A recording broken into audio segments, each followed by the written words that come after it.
Alright everybody, what's up? Sora here with an unboxing video. A few days late. I didn't have Amazon Prime when I ordered this, so it came a few days late, but it got here a lot sooner than I thought it would. This is The Last of Us Special Edition, so there's 3 different versions of The Last of Us that came out. Standard, Special, and the big collector's statue one. I didn't care much for the statue one, but I did want the steelbook, so I got this version. Um, so let's just open it up and see what we have with us. As I unbox this, actually, there's a few things I want to address.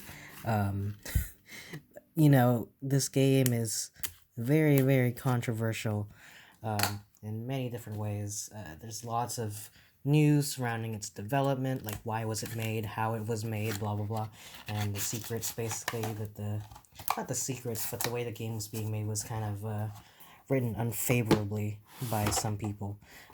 So right out of the box, you get the steelbook, which is a nice shot of Ellie, and I believe this is Sarah, or I don't know what her name actually is, um, but she looks very angry, and I like this rendition of Ellie. Um, I mean I understand the reason why it's not Joel, because it's not Ellie and Joel's story in this one, but I do kind of wish that it was I don't know, I don't believe that Last of Us original ever got a treatment like this. They might have with the PS4 release. I don't remember. Did that actually puncture? I'm kind of scared to touch it. Oh, it did puncture, but like not nearly enough. Okay, there we go. So let's see. I just want to make sure before I open this that I don't just expose a bunch of digital codes at you. Okay, there you go. So yeah, right there in front. Digital box. Well, holy shit. This is the second game that I've unboxed that comes with its own data disc. This is weird. Um, it's very clear that this game and the last one that I unboxed, which was the FF7 remake, these are PS5 games that just came out too early. So I think it's super weird. But yeah, you can see.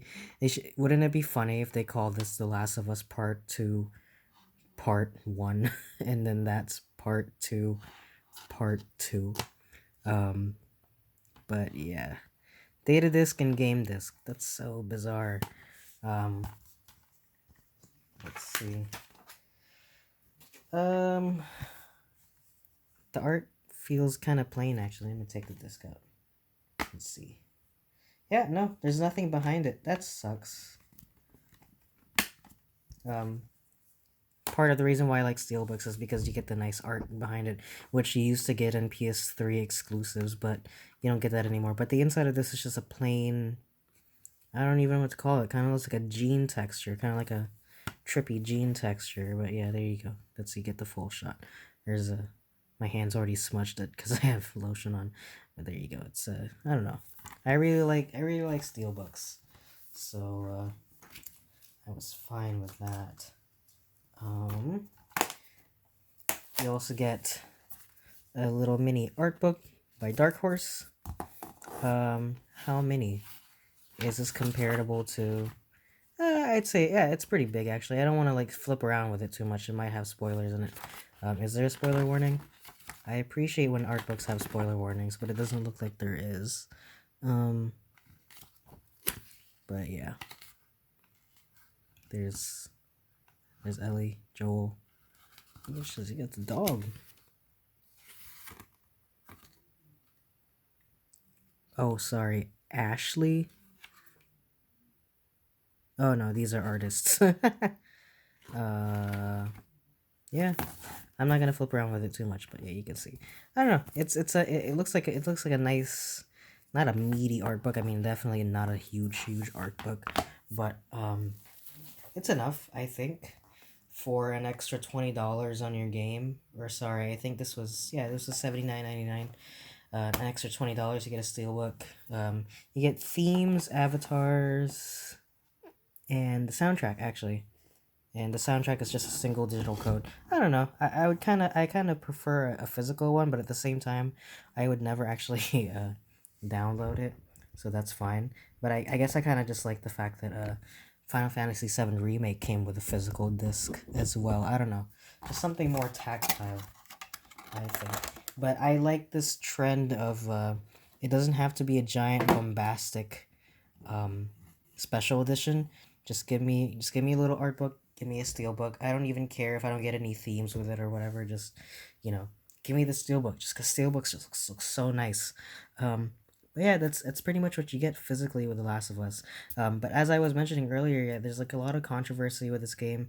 I have been spoiled on some things. I'm not gonna talk about it right now. And it is really unfortunate to get spoiled on this game. Was this a game that needed to get made? Probably not. I don't know. I have a lot of issues with this game going into it, which is really unfortunate because I'm not going to be playing this game until I'm done with the Final Fantasy VII Remake, because I'm pretty sure I have to uninstall that to even have room for this game, because I think my Pro only has 500 gigs. My old PS4 had a 1 terabyte in it, but I think this one only has 500 gigs. But yeah, I just don't have space for it. Regardless, I'm gonna have to wait and bear with it for just a quick second.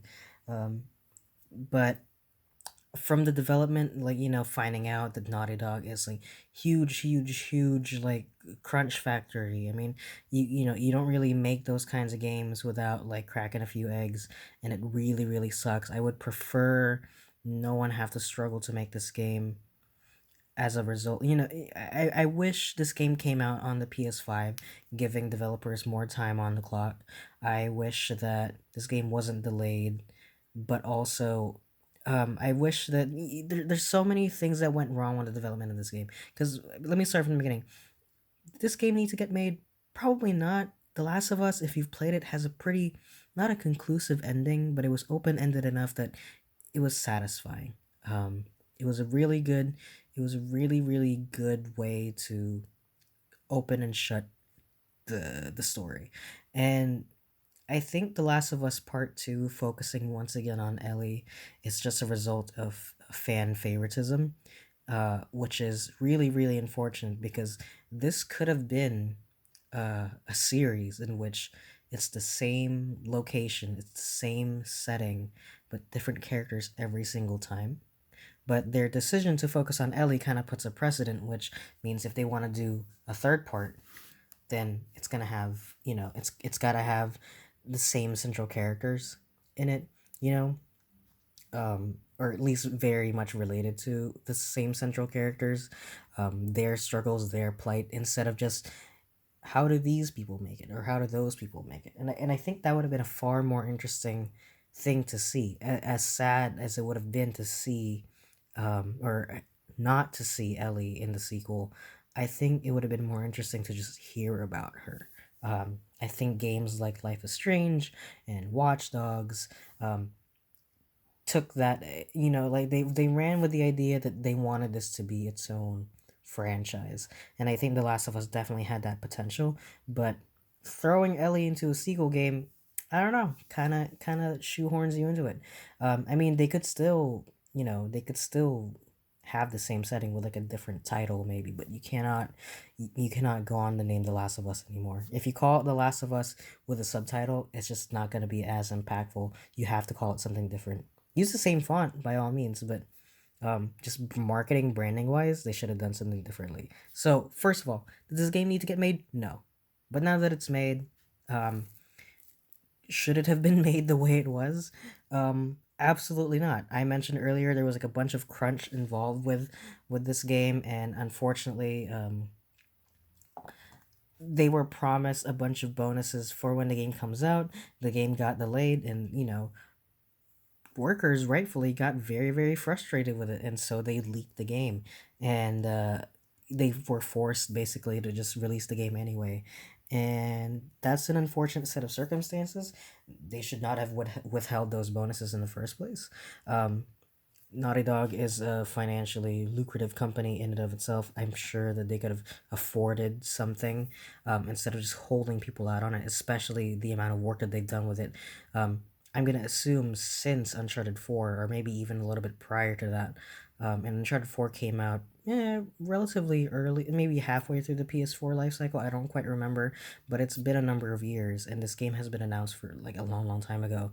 Um, I don't know.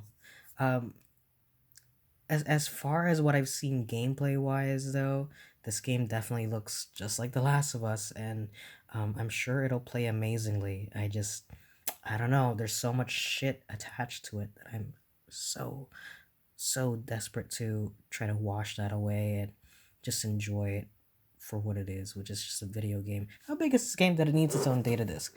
It is 100 gigs minimum. Games are huge. That means PS5 is gonna be gigantic. Um, I don't know. I don't know much more I can say about this, other than I anticipate this game with bated breath. But for now, I have to go. I have to go sneak into the Shinra building and rescue Aerith, and go on the big motorcycle chase, which I'm pretty sure is the only thing I need to do in FF7 Remake. I forget.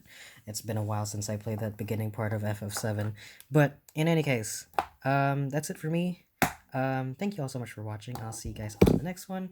Um, I don't know when I'm gonna upload. I don't know. I might actually stream the first few hours of The Last of Us Part 2. I might even do Part 1. Maybe. We'll see. But for now, that's it for me. Thanks for watching, and I'll see you guys next time. Bye-bye.